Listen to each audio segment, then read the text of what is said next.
Catus Maximus here. This time we're comparing what appear to be two identical bench planes, one from Craftsman and one from Sears. So somebody commented once that Sears had some type of relationship with Craftsman, like I think they were saying that some Craftsman products, at least for a short period of time, were sold in Sears stores, but I'm not quite so sure about that. I haven't been able to find any Sears stores to verify that they actually sell Craftsman. I think it's actually like a Lowe's brand. I am being facetious. So this is a comparison.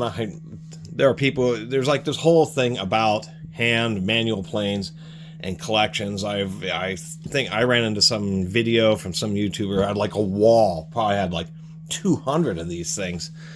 So there's big time knowledge and big time collectors of these. I own two, and they both happen to be essentially identical bench planes.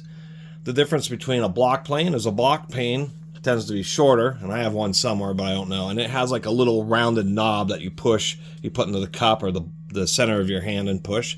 Bench planes are like this, two handle, and approximately 8-10 inches long. There are things known as jack planes, which are like these but only really long. They're like 12 to 16 inches long, and of course there's rabbit planes and various others. I'm going to make a separate video, but the Craftsman actually came with the Plain Facts booklet.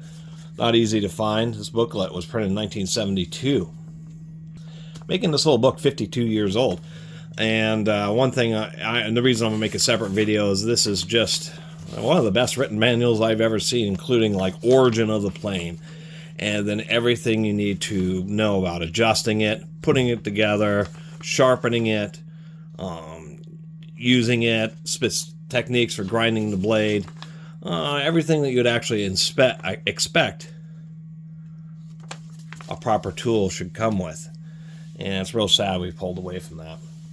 Anyway, both of these tools are C557, except for the Sears is a C557B.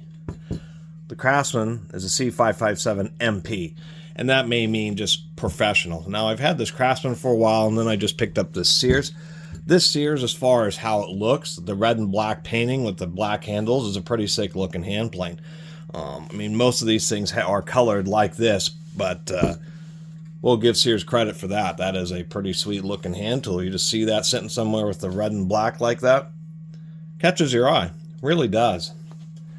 Unfortunately, the Sears plane is indeed a cheaper plane than the Craftsman. I don't know if the grade of steel for the cutters are actually different. I would suspect they're probably both the same. But we can clearly see there's our Craftsman with its part number. And then there's our Sears. The Sears, and actually, so both of these blades are pretty close to the edge. And so the Sears, either one of two things. The Sears either came with a shorter blade, or this Sears hand plane has been used so much they've actually ground like more than half an inch of the blade down. I suspect that's not true because the bottom of this hand plane doesn't show any of the kind of markings that would be indicative of doing a heck of a lot of work. So one difference is that the Sears just comes with a shorter blade, a little bit less life, a little bit less resharpenings. And I was trying to look at the part numbers, and it actually appears that they're the same. If I can get some more light on here, maybe that might be easier to read. 187. I'm going to loosen this up. Or I don't. I can just look at it here by flipping 187. God, that's hard to see with the reflection. 37063 is what I think it says. And we have a DP or DD or something like that right there. This is just the retention lever. So what ends up happening is when you adjust the blade and its little kind of holding sheet or whatever, I don't know what it's called, I'm sure the manual would tell me, but I didn't read the whole thing yet. Anyway, this lever cantilevers off this screw, and when you tighten it down, it squishes it between that and then the back part here. And then this is another, at least get some of my terminologies. This other piece of metal is known as the cutter cap plate. You can loosen this. This lever here, which is pretty stiff, this is called the lateral adjustment. And what it means is when you sharpen the blade, you may not get it perfectly square, meaning this edge is perpendicular to the line of sight of the blade itself. It may be tilted a little bit because you probably did it by hand.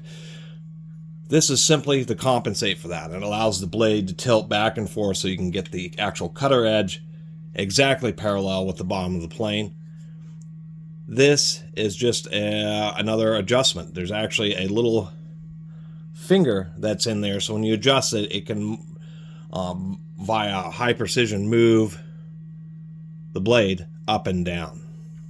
And then once you get it adjusted, you just quickly flip the cam. Anyway, enough blabbing. Besides one, the cutter being shorter, there are many other things, such as obviously they just painted the side of this. We have the rough finish. They sanded both sides of this Craftsman, so that's extra fit and finish for extra costs. All the polishing and sanding and the finish work on the cam and the cam plate. If we take a look at the Sears, we can see they just painted it. It has some little pock marks. As a matter of fact, I think the Sears is cast iron and this may be steel, because this has a really nice smooth finish. No evidence of any kind of casting pock marks like the Sears one has. So that's another difference. The parts between these are going to be physically interchangeable. It was just what Sears did to justify a little bit more money out of the Craftsman, which is just more finish work on the cam plate, more finish work on the casting. The casting actually is not precisely the same. It is just about the same. But if we look in here, we can see where it says Made in USA is on a little shelf. The Craftsman, the Made in USA, is not on a little shelf or a little raised portion. So it is in this webbing here, we can see on the Craftsman, it comes up pretty far. It's a little more sunken in here on the Sears. So there's some other subtle differences that really show the difference in cost. We look at the Craftsman handles. This is a nice lacquered, sanded handle. This one, we can see it is not sanded. It's just been come out of the machine. We can see some vertical marks there. We can see some linear sanding marks there. So just not as much finish work put into the handles. Of course, the front handle's polished and lacquered on the Craftsman, and that's just a simple lathe piece that's been printed on the Sears. So anyway, just wanted to make a little comparison video since there's not a lot of them, at least when you can compare what would seemingly be identical products since they're Sears Craftsman. But back probably when both of these were made in the 70s, the Sears brand was just a little bit cheaper to entice the weekend warrior, where the Craftsman was just a little bit more premium. I don't know, I forgot to mention on the part numbers, this is a 1873053 on the Sears, and it's a 1873754. One digit difference on the Craftsman. So this Craftsman blade is indeed a separate part number, slightly longer blade with the more premium version. So it's just kind of neat to see, you know, some of the subtle things that he did, just mainly dealing with reducing labor costs to make the cheaper version. A little bit cheaper, like on the cam plate. Lever cap. I keep calling it cam plate, but this is a lever cap because there's a lever and it caps the whole stack. I'd rather call it cam plate, to tell you the truth. Anyway, this Sears is probably giving you an 80-90%, literally probably 90% of the quality of the Craftsman, but you probably paid a good 30% more for this just to get just a little bit more premium of a unit. And actually, now that I look, if we look at, kind of hard to hold them both, if we look at the structure of this lower part, reference my book again so I can see what that lower part is called. I think that's called the frog. So this part here I believe is called the frog, and we can see the casting on it versus the casting on the Sears. It's just subtly a bit different, to tell you the truth. And so I'm thinking that maybe the material on the cast iron on this is going to be just a little bit, maybe slightly lower grade than it is on the Craftsman one. And there are other subtle differences, like this screw here has a taper on the back of it. On the Craftsman, it's just a straight shelf with a little, a little protrusion. So there's some other subtle differences. Actually, this screw is probably a little bit nicer, so this one may be slightly newer.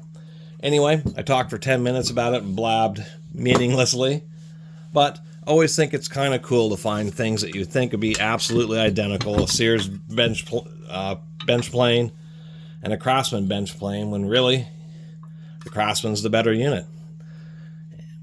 But the Sears is still, even this old Sears is still better than most of the Chinese ones and that type of stuff.